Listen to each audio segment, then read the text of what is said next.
Hello and good evening, everyone. Today we have a special guest to our podcast, Conversation with Masters. But like usual, I'll leave the space for the guest to present like she want and she like. So, Zenaida, welcome. Hi, Marius, and thank you for having me tonight. All of a sudden, I'm very glad and grateful to have this opportunity to have this conversation with you for everything that is going to come in our conversation. And thank you, everyone that is listening to this podcast with no expectations and with an open heart and mind. So we can start. Amazing. So, if you like to present yourself, what you work with exactly? Well, what I'm working now is something completely different, but I was trained when I was back in Romania years ago. I will say, if okay with you, a few words about me and how I got here. So my name is Zenaida. I was born in Romania 53 years ago, but I was reborn in Ireland few years ago. I moved in Ireland in 2010 with my son Luca, who was 4 at that time, together with his Irish father Tim. It was a big life transition, emotionally, culturally, and personally, and it shaped a lot of who I am today. Because before coming to Ireland, I was living in Bucharest, a big city. I was working in the corporate world, mainly in banking and insurance. And since I moved here, my life completely changed. So I had rabbits around the house I was living in, no neighbors, and my life took me through many different experiences. Working-wise as well, from gardening and house cleaning to account assistant roles, to massage therapy, and eventually to holistic healing work, what I'm doing at the moment. Looking back, each step taught me something important about people, about resilience, and about belonging. I feel that I belong here, and that's something that I'm grateful for, because I've been for years with one step in Romania and one step in Ireland. For many years, I felt a calling towards toward deeper healing work. Alongside everything else, I kept studying. Training is part of my entire life. In Romania, training in sales, communication, time management, marketing, public speaking. And then here, Reiki, Tarot, numerology, massage therapy, right?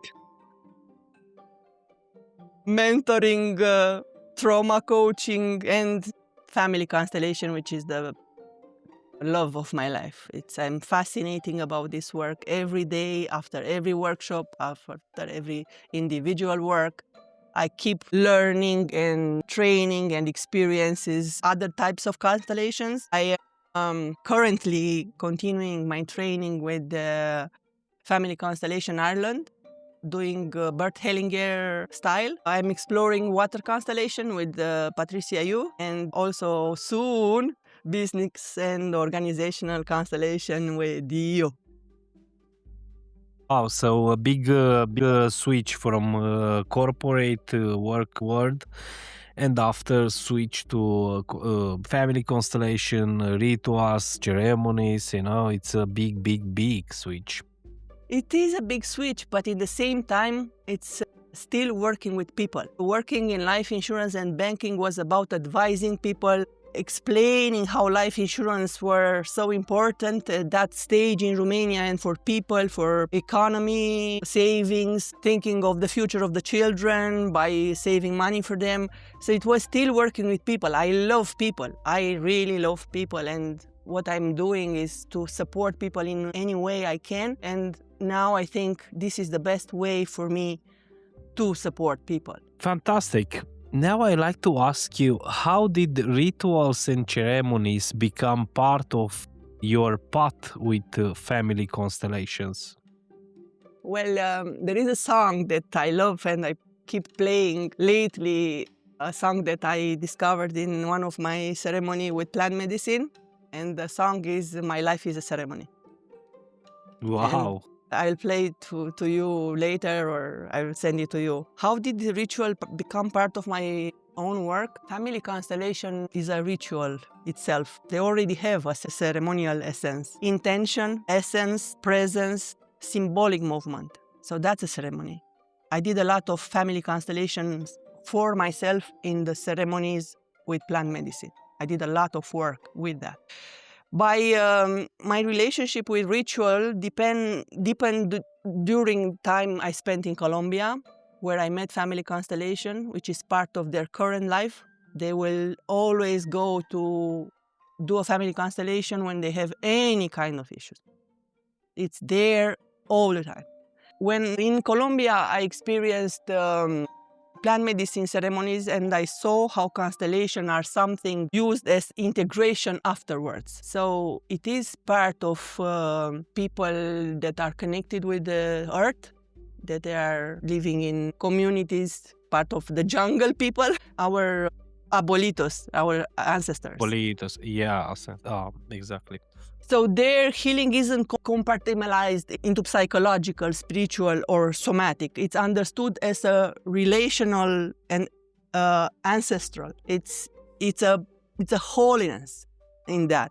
That perspective softened my approach and brought more reverence into how I hold space to people. It's not only about the book and what we have to say. It's about to feel the field, the knowing field, to feel the people, the emotions, the energy that's in the field, and then go with the flow, and then stop when things has to be stopped. Because constellation field, the knowing field, takes you to a point where you have to stop sometimes, because the client might not be prepared to go further. You as a facilitator, you can see beyond that, but you can see in the body language of the client that he's not ready to move on, to move forward to that. So then you need to have the maturity or the inspiration to stop and continue some other times after he integrates that what already found by then. Wow, Zenaida, amazing. It's very deep what you say.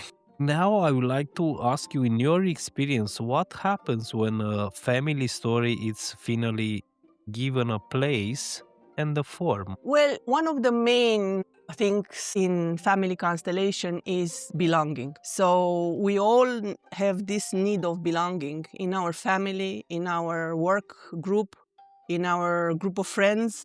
So we need to belong, is to be part of something. We are social creatures, so we need to live in a group. So to be part of a group.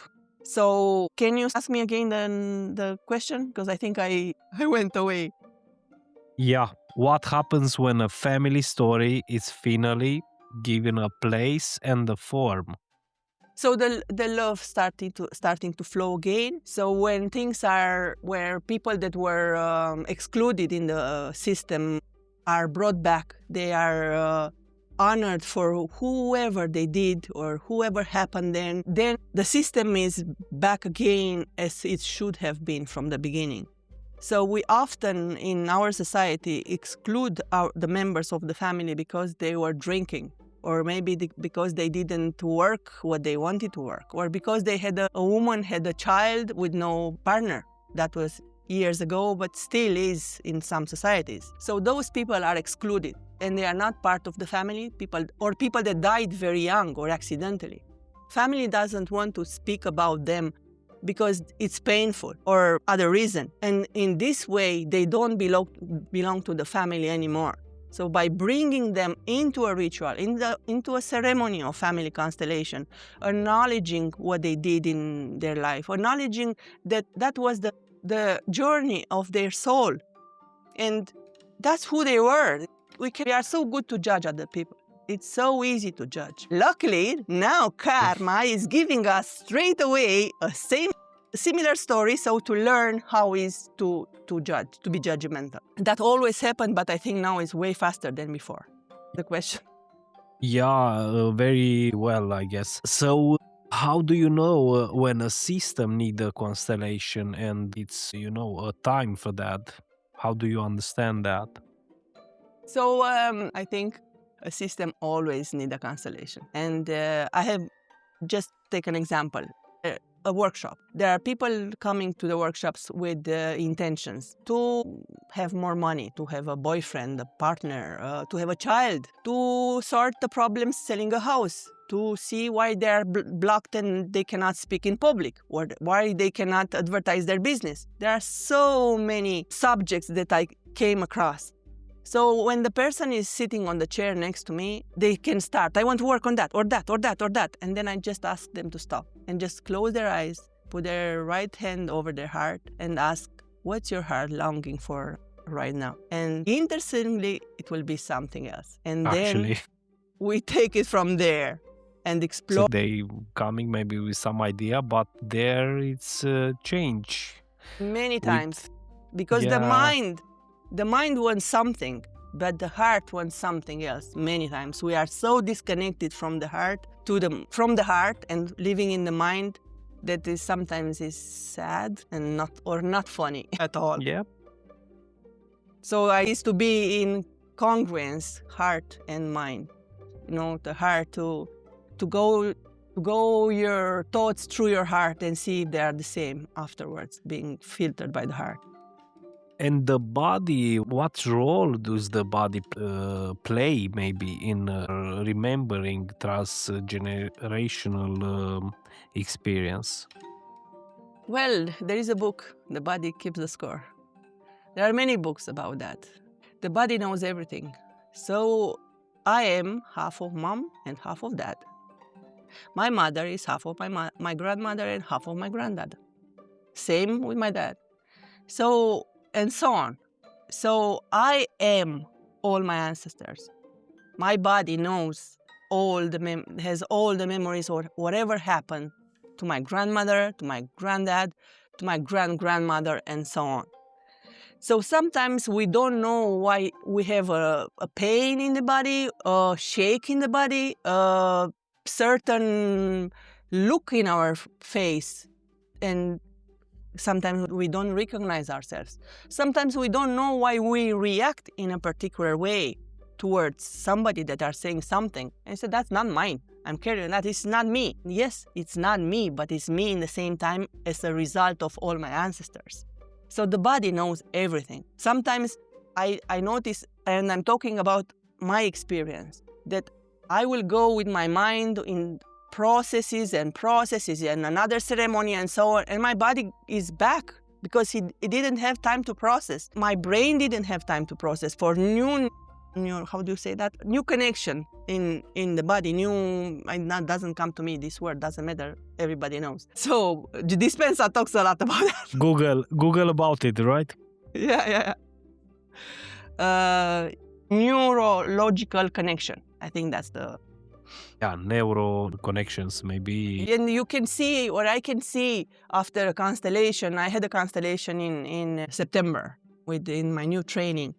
And it was about anxiety because last year I had a very tough year after all my ceremonies and so on, all my experiences in Colombia. And I was wondering, where am I going to? Because I couldn't get myself. I was still working, but when I was not working, I didn't know what else to do. Like I had some blockages, but they were based on anxiety about how to promote myself, or am I on the right path, and so on. And I did the constellation, and after that constellation, and I promise, as my teacher Brandon O'Brien says, I had experienced zero anxiety since, and there are 6 months, because I could see in my family constellation, how after my dad passed, I had this I'm following you syndrome. So subconsciously, I wanted to follow my dad into that. And really, it was so deep. Everything changed, because I realized that the reason for why I was spending so much time in bed and not being with the curtains pulled and not wanting to speak with anybody, not interested to eat, it was dead. I was dead. Wow. You tried to live his life I was following him into death. He passed away on the 15th of January 2025. And that was in September 2025. So in my grievy process, I did some other shamanic work. I did let him go because It looked like I was still holding him here because the connection that we had together, me and my dad. So I love him infinitely. So out of this love, I wanted to follow him into that. So that's in family constellation, we call I follow you. When somebody passes and a member of the family, and it can be transgenerational speaking, it can be a niece that passed in the Second World War. My mom never seen it. You know, somebody later on will just feel suicidal and doesn't know why. And then you do a family constellation, and then you bring up somehow this granddad will come up.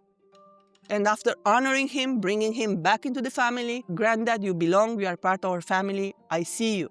I see you, I honor your life and the way you decided to live your life and the way you decided to go above. And then the child didn't cut his arms anymore, and he stopped saying that I'm going to kill myself. How deep and how impossible to understand with mentally is family constellation work. Right. And how you find the way to go out from there, to accept everything and to take your life back in some way? In the family constellation, together with the wording that my teacher, Brendan O'Brien, told me to say to my dad, that to allow him to go, I let you free, I left myself free, I honor your life, I love you. And so everything else that was said there and then, together with my decision to stay because I have more things to do in this lifetime, and when my time will come, I will meet him again. So that cleared the space and gave me freedom to do what I'm doing now and to live my life, which I find that as it is at the most meaningful time in this time. Yeah, experience, right? Mm-hmm. So now I like to ask you some insights if you want to share. How do you prepare yourself before holding a systemic constellation session? Well, Marius, my preparation starts with making a soup for the people and doing some things for the workshop. Yes, always. I always cook something myself for the participants. And I'll bring my coffee machine and teas and things just because I like to eat together, because there is more connection between the people when we are eating, and when sharing food is a fantastic way to connect with people. So this is the first step. Then in the morning, I set up the space with everything that is needed, the chairs and the circle and so on. Then in the morning, I get up, I dress up, I look at which dress am I going to wear today, what mood I am in. And I get to the place and I'm waiting for people. And so I do Reiki every day. So I ground myself. I connect myself with Gaia. I connect myself with the Creator. And I'm getting my resources from above and below all the time, every day. And I'm calling my ancestors in the ceremony, at the beginning of the ceremony. I'm calling the spirit of Mother Ireland, the spirit of Mother Romania. I'm asking people to call the spirit of their countries if they feel like, because I will always have more than one nationality in my workshops. I'm calling Archangel Michael, all my guides, my higher self. I'm calling the spirit of my teachers. I'm calling the spirit of Anka Maftei, of Barbara Morgan, the teachers that I did training with. So yeah, and especially my ancestors that want to be there. We joke, of course, but in this podcast, have you called some of your... Yes. Yeah? Yes, I did connect through rapé, which is a medicine from Colombia. I did connect with my higher self, with my intuition, and with my wisdom. That's fantastic. If you like to share where the people can find you, what is the best channel to contact with you and to get in touch with you? So until now, my best way to be found is through word of mouth. And I always trust that the right people will come to me, the right people for themselves, and the right people for myself. I do advertise my workshops in Body and Mind Experience, which is a platform here in Ireland that creates space for healers. different categories, and from crystals healers to tarot readers to feng shui to any kind of practice that they have. I use Facebook, I use Instagram. I have some groups here in Ireland that I share my workshops through, but most of them, they will come from recommendations from people that were already been to my workshops. I started with my family here, the Cosmic family, the people that I work with them every month. And they started to come first, and then they brought more other people. And so not my family, no, my family is not listening to, is not interested at all in my work, and that's good too. I respect their journey. Everybody has his own journey and his own divine timing. Yeah, that's true. So we can't, force them to enjoy if they don't want, maybe. No, because I don't want karma from there. I'm trying my best not not force is a big word, not to advise too much. Sometimes Right. I tend to, because I see where the problem is, but some people are not ready for that, and I step back, and I wish I can step back more.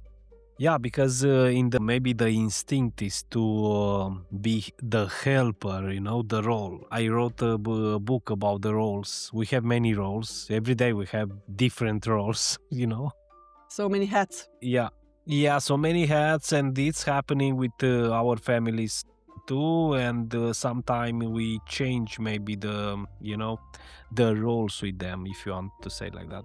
This is very important also in family constellations. Many times we tend to take care of our parents way over our position. Many times we give advice to our older brothers from a position that is not right. So this is another order of love by Bert Hellinger. Keep your role in the family. Same in an organization. Everybody Right. has to keep the chair that it has. Otherwise it creates issues, always. Yeah. So now I would like to ask you about are there family patterns that can only be met through symbolic acts? You mean in a ceremony, in a family constellation? So our lives are full of patterns. We are born clear, let's say, but then we learn. We learn by copying from our parents, from the people that are taking care of us. And if I see that dad, when he's angry, is having a drink again and again and again, later on when I'll be older and I'll have a problem, maybe I'll try a drink, see what happens. That's one example. I don't know if is the right one, but there will be other patterns. My grandmother was a widow because, as I said earlier, my granddad never came back from the Second World War. So she raised her two children, my mom and her brother, on her own. And she had to become a man as well. She was providing, she was nurturing, she was cooking, she was cleaning, she was chopping timber, she was doing everything. But at the same time, getting so strong, she found very difficult to find the right man for her to meet her expectations. So for this reason, she never married. Even she was 24 when she got widowed, 24 or 25 when she became widow. Well, she found out a little bit later, but not long later after that. We had a granddad, even she never married him, Granddad John, that when we were taken in holidays to my grandmother, I would not know if he's there or not, because I don't know if my grandmother would have sent him home or not. And he was an amazing granddad. He was so loving and so nice. But he was not fast enough for her, because she was a fast woman, like the fire horse this year. When we were walking, she was pulling me. I was a child, and I remember her pulling, move your legs, move your legs, move your legs. Because I was too. So that was a pattern that I copied from her in some ways in respect with men. And this might be a wrong thing that I said, but I said it. Yeah, it's okay, I guess. So, Zenaida, Now in this modern world with all this technology, do you think humanity are missing rituals in their lives? Marius, I'm so used with rituals. I'm so much in this world that sometimes getting out of this world, it's weird. So yes, Yeah, I right. would say yes. Rituals are everywhere. We have ritual in the baptized when somebody, the child is born.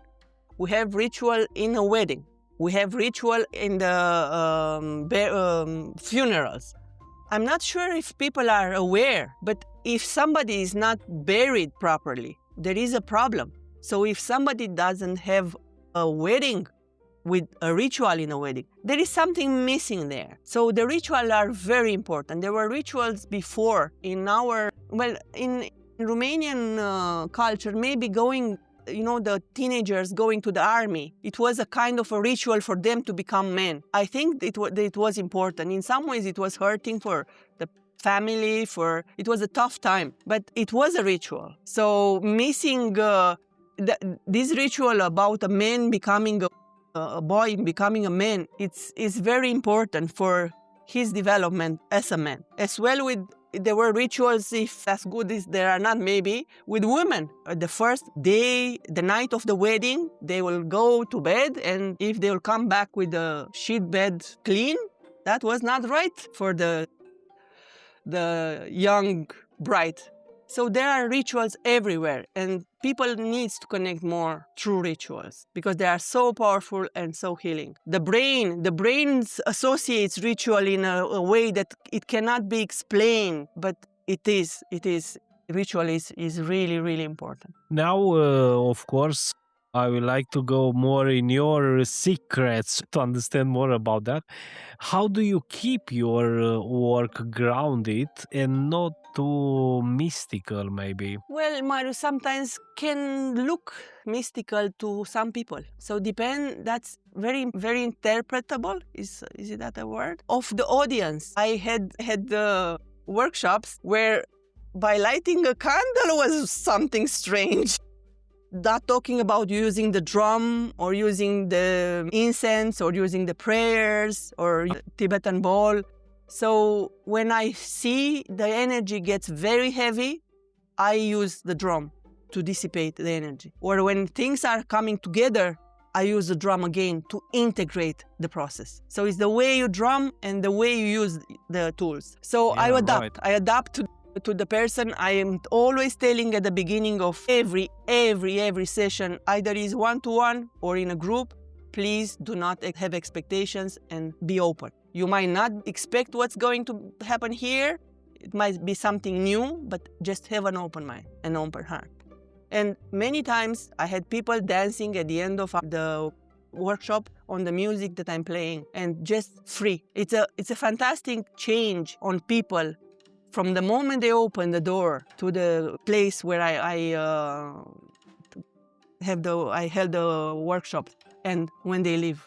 And the friendship between them and the sharing and the vulnerability. Something that is really, it's making my heart full and it's making my tears cry of happiness of those changes that I notice in people. It makes Amazing. me feel worth what I'm doing, which I know it's it is.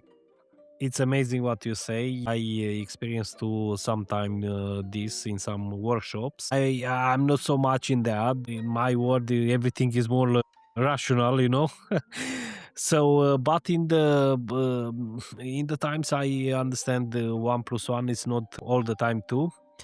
So yes, I look from different perspective always. Now I like to ask you if is there a moment when silence becomes the most important part of the ceremony? Silence is so important, Marius, in life, in everyday life, in the ceremony, outside the ceremony, between people, in a conversation when things are going nowhere. Silence is bringing us home to who we are. And when we are in silence is the only moment when we can listen to our soul, to listen to our intuition. It's so much noise around us that we say things that we think that they are ours, and they are not. Often, after something emotionally or symbolic or significant emerge, silence allows integration without premature interpretation.